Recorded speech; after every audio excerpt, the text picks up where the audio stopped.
Assalamualaikum warahmatullahi wabarakatuh.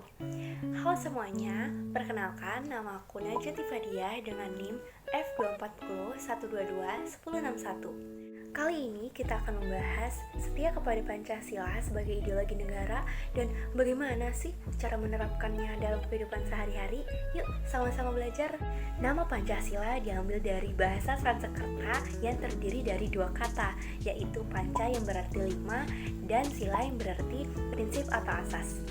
Hal ini berarti terdapat 5 pedoman penting yang harus dipegang teguh oleh rakyat Indonesia dalam kehidupan berbangsa dan bernegara. Pancasila ini menjadi dasar bagi kita untuk saling menghormati, saling menghargai satu sama lain, dan tolong-menolong. Karena kita di dunia ini tidak mungkin hidup sendiri, pasti kita membutuhkan bantuan orang lain juga. Apa sih fungsi dari Pancasila? Yang pertama, ada Pancasila sebagai dasar negara. Pancasila sebagai dasar negara merupakan landasan penyelenggaraan negara dan pelaksanaan sistem pemerintahan yang memiliki kedudukan tertinggi dan sebagai sumber dari segala sumber hukum dalam ketatanegaraan Indonesia. Jadi konsekuensinya semua peraturan yang ada harus berdasar dan bersumber nih pada Pancasila. Selanjutnya ada Pancasila sebagai pandangan hidup bangsa. Pancasila sebagai pandangan hidup bangsa merupakan pedoman dan petunjuk hidup bagi masyarakat dan bangsa Indonesia dalam berpikir dan bertingkah laku di kehidupan sehari-hari. Lalu, ada Pancasila sebagai ideologi negara. Ideologi sangat menentukan eksistensi bagi suatu bangsa dan negara dalam mencapai tujuannya melalui berbagai realisasi pembangunan. Ideologi ini sangat penting nih karena memberikan dasar, arah dan tujuan bagi suatu bangsa dan negara untuk melanjutkan kehidupannya. Terus makna dari setiap sila Pancasila itu apa sih? Sila pertama, ketuhanan Yang Maha Esa, dilambangkan dengan bintang berwarna kuning.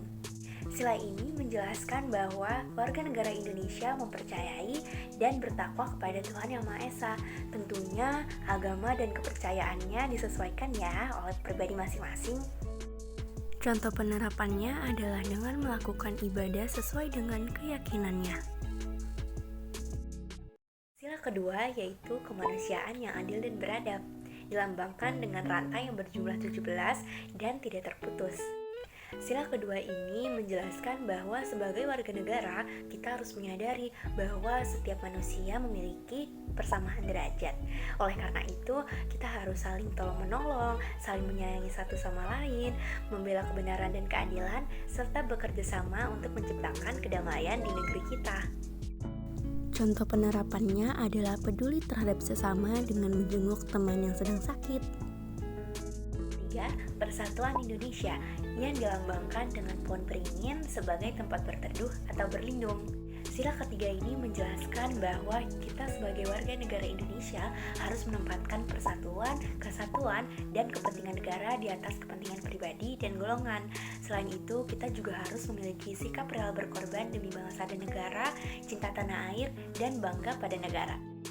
Contoh penerapannya adalah mencintai produk lokal seperti baju batik ini.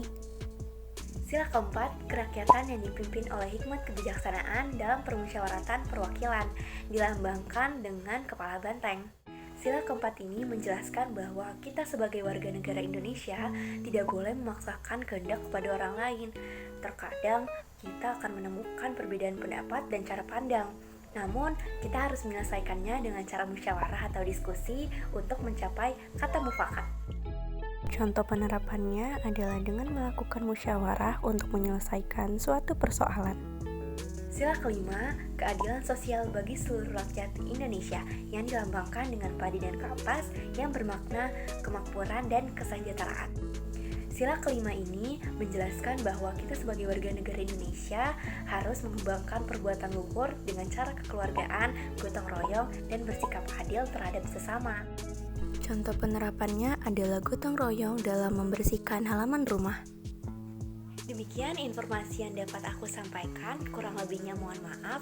Mari kita wujudkan Indonesia yang sejahtera dengan memegang teguh Pancasila. Akhir kata, wabillahi taufiq wal hidayah. Wassalamualaikum warahmatullahi wabarakatuh.